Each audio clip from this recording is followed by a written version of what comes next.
25 years ago, we introduced what we called a controlled sales system. What was it that we thought you should control? Was it the customer? Was it the salespeople? The reality is it was never any of those things. It was always control of the profit. Where does profit come from?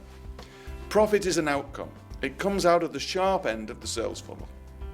You spend money to widen the blunt end with high numbers of potential customers.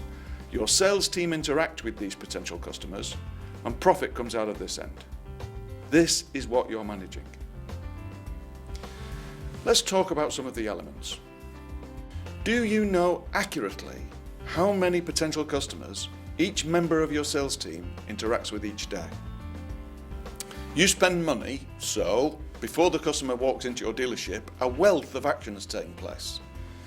Advertising, interactive websites, telephone activity, and so on. And by its nature, this activity will either encourage people to come and see us or discourage people from coming. A critical link in the chain is the incoming telephone inquiry. Recently, a friend at my golf club visited a local dealer and received an offer for his existing car, which left him unimpressed. He saw an ad by a dealer of the same franchise in Grimsby, 60 miles away, called the dealer, and during the conversation told the salesman that he'd been offered £1,000 more than he'd actually been offered by the other dealer for his part exchange. The salesman said, "You'd better come and see me." He did, and a deal was done. What the salesman said on the telephone was seductive. It was enough to encourage my golf friend to travel 60 miles to see him. He could have used words to discourage him. I can't match that. My advice is to take it. He didn't. What words do your people use? Let me tell you about one of my own recent experiences. The pro at my golf club suggested that I should contact Ping in Gainsborough and arrange to get custom fitted for some new clubs. I contacted Ping, who told me we have a 5-month waiting list for custom fitting. Needless to say, I never ever went to see them, and as an aside, I think that we can all see that Ping could do something to improve their sales through this facility if they increase their staffing levels. I know that you will want your sales personnel to encourage potential customers to come and see you. What happens when they do come? I'm in Naples in Florida. My friend owns a fine art gallery with paintings on the wall between $5,000 and $25,000. It's a Sunday afternoon, the sun's shining, and we're sitting on the patio in front of the gallery drinking champagne. 3 or 4 sets of people are inside looking round. Aren't you going to go and talk to your customers? He looked round and said, "They're only browsers." I encouraged him to go inside and speak with them. He went in, matter-of-fact facial expression, "Can I help you?"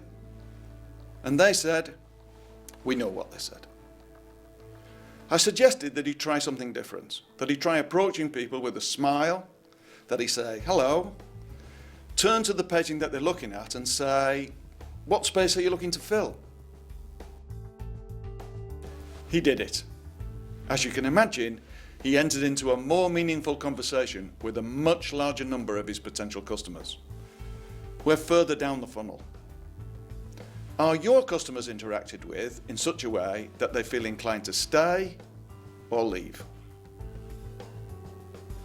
What next? When I got to the States, it wasn't long after my conversation with Ping. I told the assistant pro at the club there about my experience. His reaction was, "I may be able to help you. Go up to the range, I'll be there in 10 minutes. He arrived on a vehicle that was a cross between a golf buggy and a pickup. It had a long flatbed, racks of different clubs on it.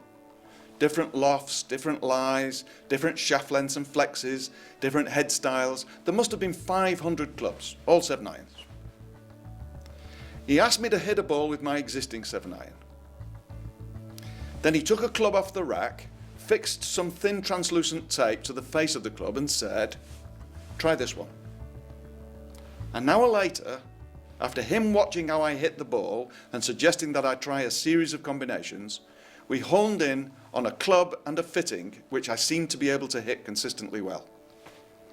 4, 5, 6 shots all fell close to the 160-yard target.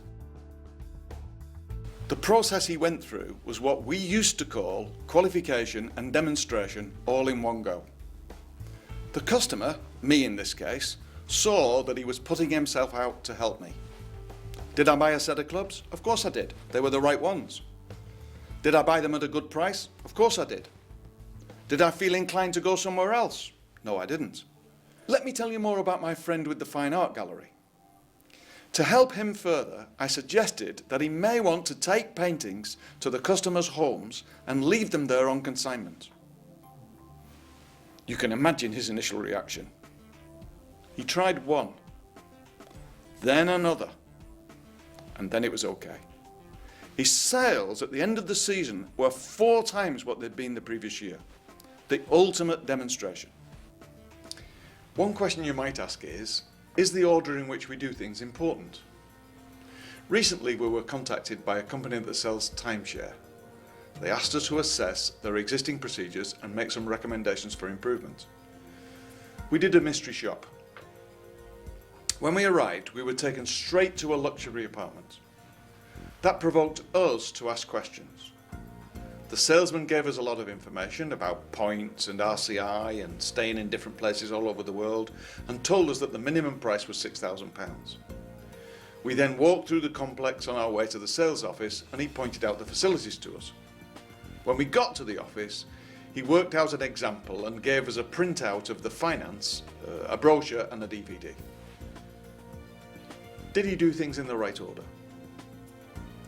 Can you see that by taking us to the apartment first, he provoked us to ask questions and he was obliged to answer them? He never asked if we'd like to buy it. We could have bought, but we would have had to take the initiative. Can you see that a change in the order that things might take place would have dramatically affected the results? Greeting, showing interest, establishing the customer's requirements, and then the demonstration. This is a critical part of the sales funnel. What do you do? When your salespeople do give a demonstration, what proportion result in a purchase? How does the profit in these transactions compare with the profits from those sales where a customer did not get a demonstration?